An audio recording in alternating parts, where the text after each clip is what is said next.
Hello, guys and gals, and this is part 21 of our reading of William Goldman's *The Princess Bride*, a hot fairy tale. Now, of course, we're going to go over the copyright information, which should be on your screen right now. Copyright 1973 by William Goldman. All rights reserved. Published in the United States by Ballantine Books, a division of Random House Incorporated, New York, and simultaneously in Canada by Ballantine Books of Canada Limited, Toronto, Canada.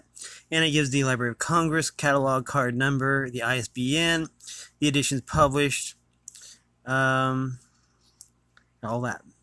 Cover art is by Norman Green. So anyways, basically all that happened in the last episode was that Wesley died. He had all the life sucked out of him. And Physique and Inigo entered the Zoo of Death. So we are going to continue with that in mind. They entered the third level, the door locked, and all the candles went out. So they are in complete and total darkness. So let's go from there.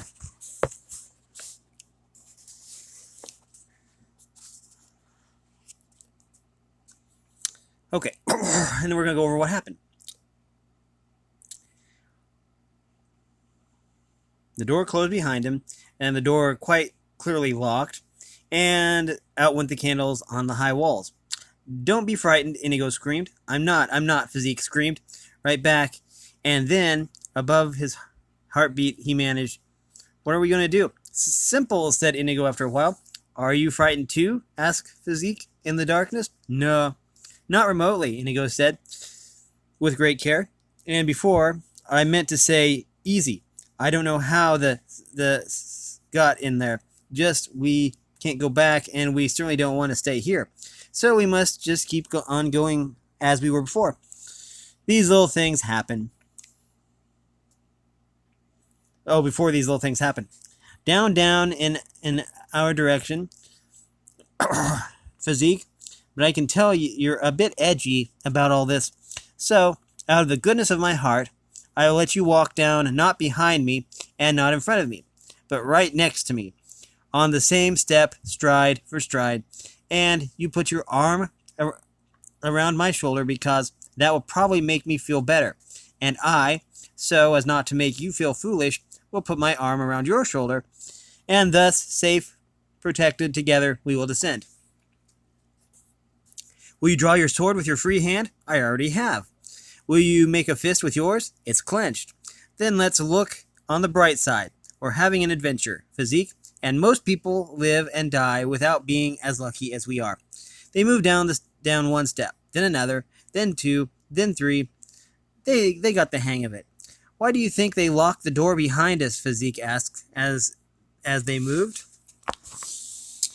To add spice to our trip, I suspect," replied Inigo. It was certainly one of his weaker answers, but the best he could come up with. Here's where the turn starts," said Physique, and they slowed, making the sharp turn without stumbling, continuing on down. And they took away the candles for the same reason. "Spice? Most likely. Don't squeeze me so hard." "Don't you squeeze me quite so hard." By then they knew they were for it. And that's the line. By then they knew they were for it. Who they meant in for it. There had been for many years a running battle among jungle zoologists as to just which of the giant snakes is the biggest. The anaconda men are forever trumpeting the Orinoco specimen that weighed well over 500 pounds, while the python people never fail to reply by pointing out that the African rock found outside Zambezi measured 35 feet 7 inches. The argument, of course, is silly because biggest is a vague word having no value whatsoever in arguments if one is serious. But any serious snake enthusiast would admit whatever is schooling, that the Arabian Garstini, though shorter than the python and lighter than the anaconda, was quicker and more ravenous than either, And this specimen of Prince Humperdinck's was not only remarkable for its speed and agility, it was also kept in the permanent state just verging on the outskirts of starvation. So the first so the first coil came like lightning as it dropped from above them and pinioned their hands, so the fist and sword were useless, and the second coil imprisoned their arms the same. Do something, Inigo cried. I can't. I'm caught. You do something. Fight it, Physique. It's too strong for me. Nothing is too strong for you. The third coil was done now, around the upper shoulders, and the fourth coil, the final coil, involved the throat. And Inigo whispered in terror because he could hear the beast's breathing now, could actually feel its breath. Fight it. I'm.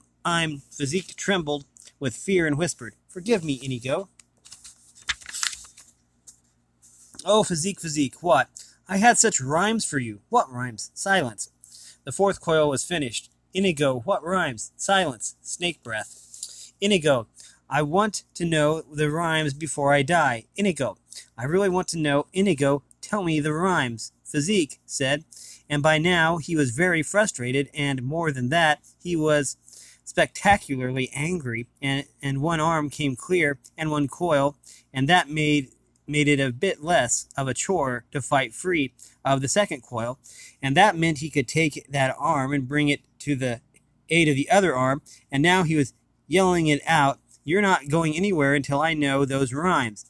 And the sound of his own voice was really very impressive, deep and resonant. And who was this snake anyways, getting in the path of Physique when there were rhymes to learn? And by this time, not only were both arms freed of the bottom three coils, but he was furious at the interruption, and his hands grabbed towards the snake breath.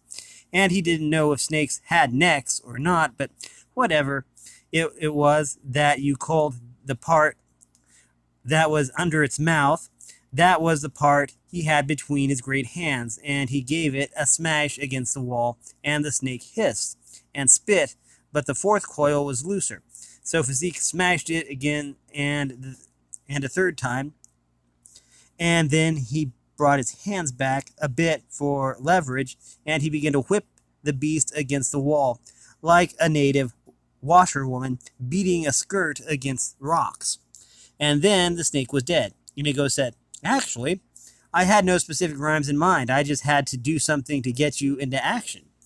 Physique was panting terribly from his labors. You lied to me, and what you're saying. My only friend in all my life turns out to be a liar. He started tromping down the stairs, Inigo stumbling after him. Physique reached the door at the bottom and threw it open and slammed it with Inigo just managing to slip inside before the door crashed shut. It locked immediately. At the end of the corridor, the 2 level 4 sign was clearly visible, and Physique hurried towards it, Inigo pursuing him, hurrying past the prisoners, the spitting cobras, the gaboon, that does say gaboon, gaboon vipers, and perhaps most quickly lethal of all, the lovely tropical stonefish from the ocean outside India. I apologize, Inigo said. One lie in all these years, that's not such a terrible average when you consider it saved our lives. There's such a thing as principle, was all Physique would answer, and he opened the door that led to the 4th level. My father made me promise never to lie, and not once in my life have I ever been tempted. And he started down the stairs. Stop, Inigo said. At least examine where we're going. It was a straight staircase, but completely dark. The opening at the far end was invisible. It can't be as bad as where we've been, Physique snapped, and down he went.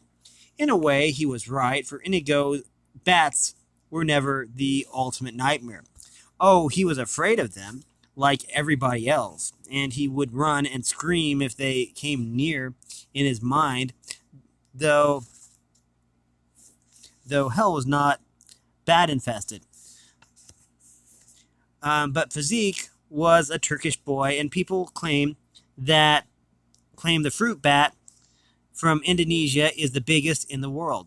Try telling that to a Turk sometime. Try try telling it that to, to anyone who has heard his mother scream, here come the king bats," followed by the poisonous fluttering of wings.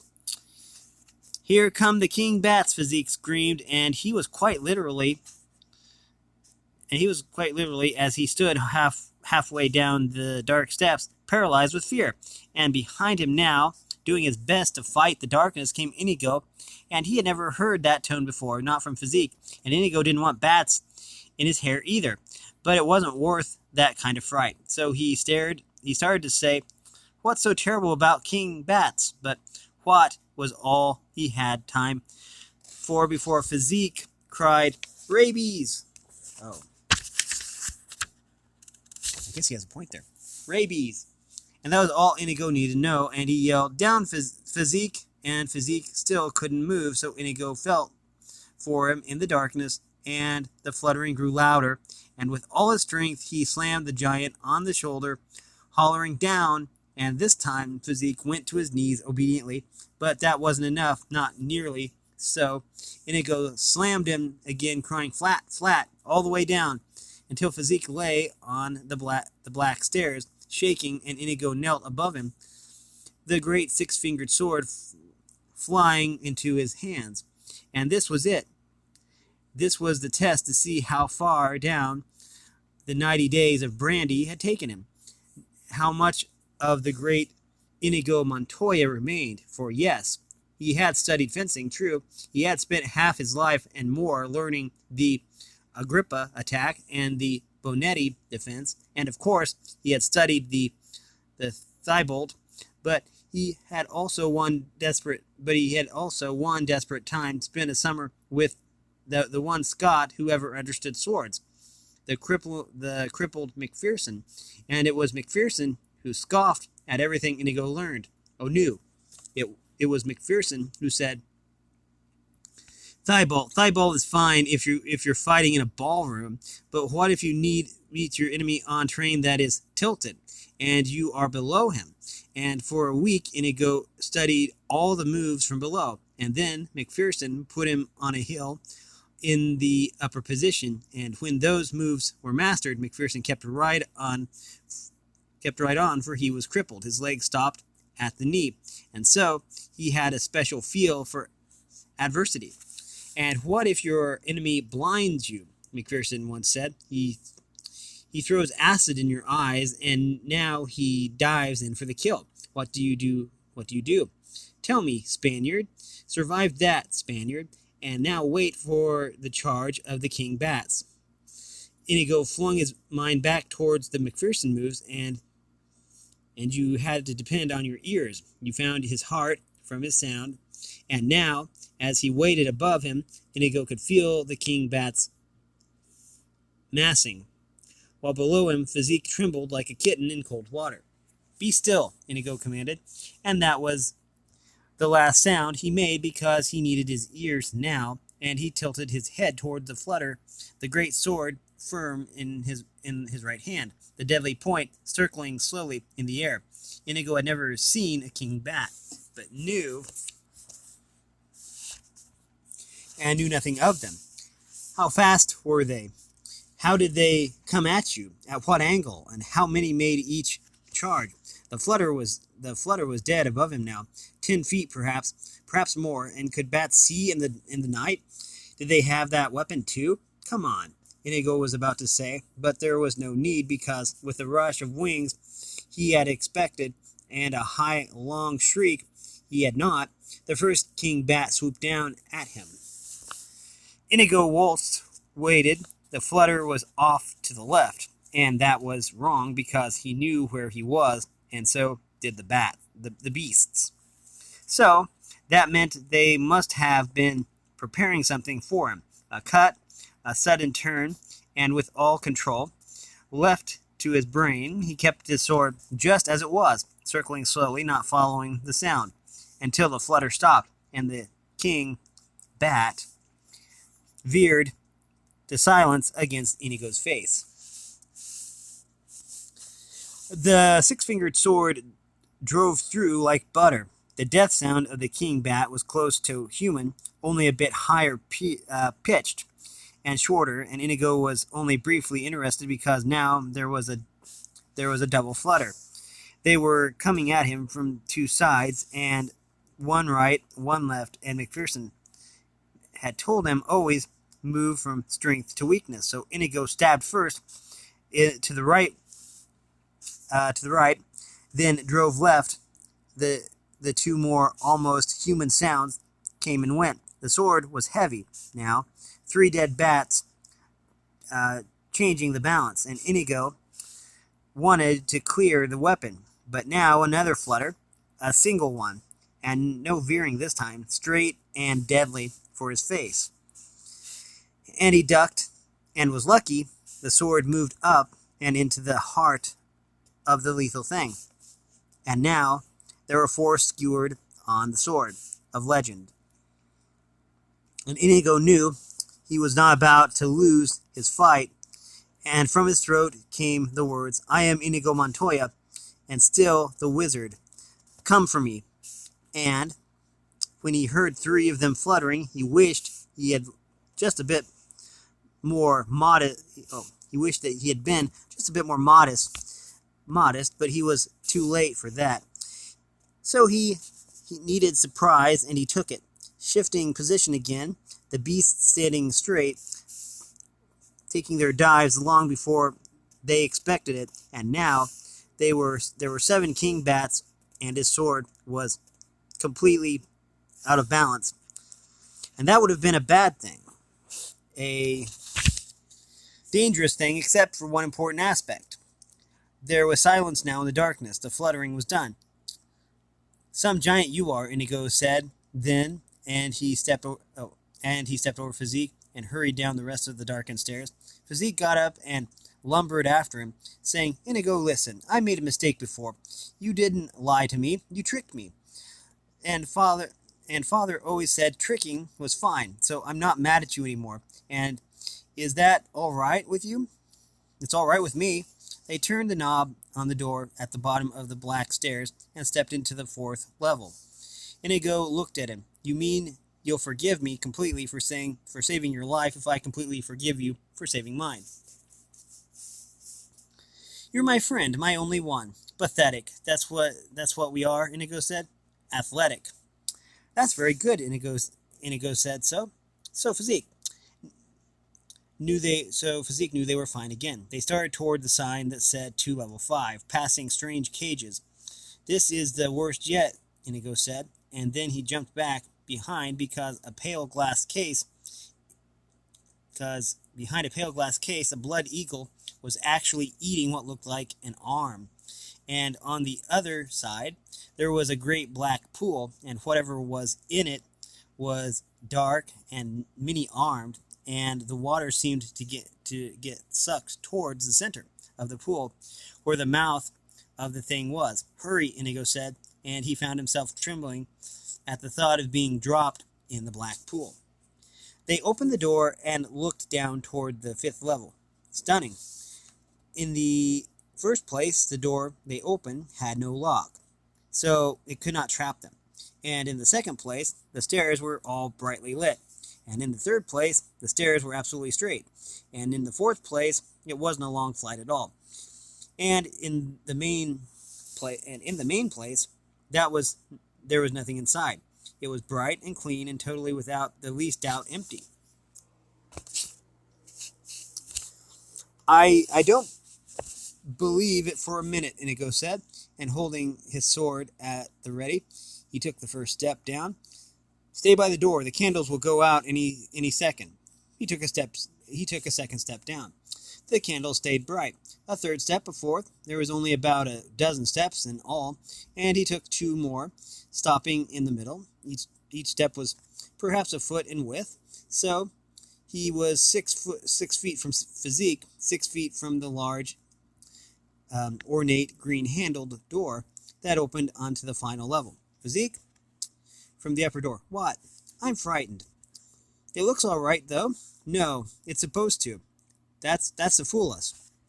Whatever we've gotten by before, this must be the worst." But there's nothing to see, Inigo. Inigo nodded. That's why I'm so frightened. He took another step down toward the final ornate green handled door. Another 4 steps to go. 4 feet, no go. 48 inches from death. Inigo took another step. He was trembling now, almost out of control. Why are you shaking, Physique, from the top?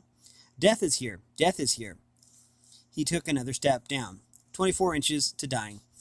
Can I come join you now? Inigo shook his head. No point in your dying too. But it's empty. No. Death is here. Now he was out of control. If I could see it, I could fight it. Physique didn't know what to do.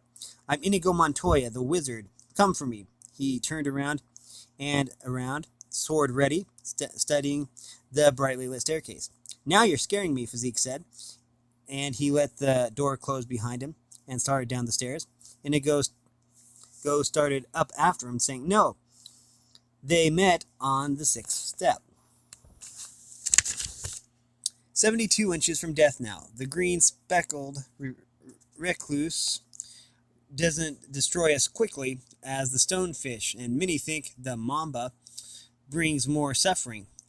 But with the ulcerating and all, but gram for gram, nothing in the universe could come close to the green speckled recluse among other spiders. Compared with the green speckled recluse, the black widow was a rag doll. Prince Humperdinck's recluse lived behind the ornate green handle on the bottom door. She rarely moved unless the handle turned, and then she struck like lightning. On the 6th stair, Physique put his arm around Inigo's shoulder. We'll go down together, step by step. There's nothing here, Inigo. To the 5th step, there has to be. Why? Because the prince is a fiend, and Rugen is his twin in misery. And this is their masterpiece. They move to the 4th step.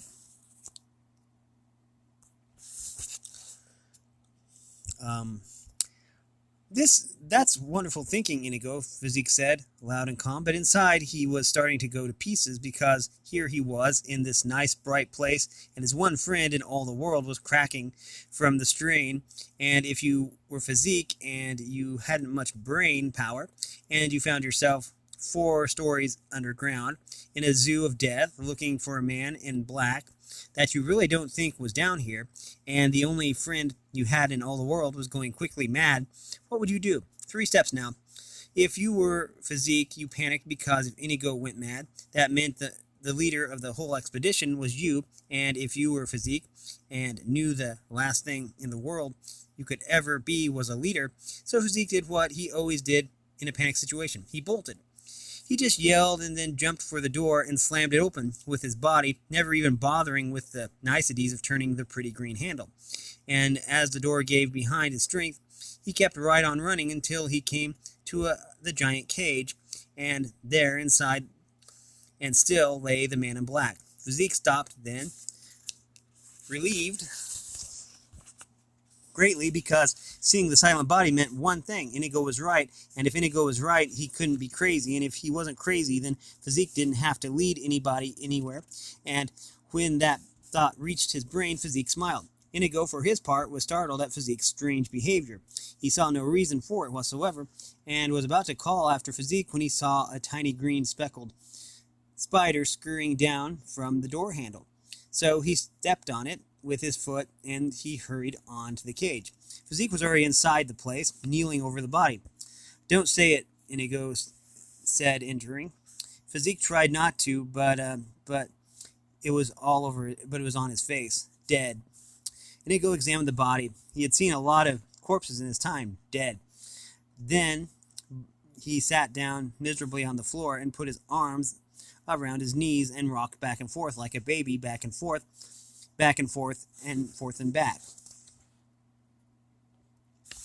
It was too unfair. You expected unfairness if you breathed, but this was beyond that. Inigo, no thinker, had thought, hadn't he found the man in black? He, Inigo, frightened of beasts and crawlers and anything that stung, had brought him down the zoo unharmed.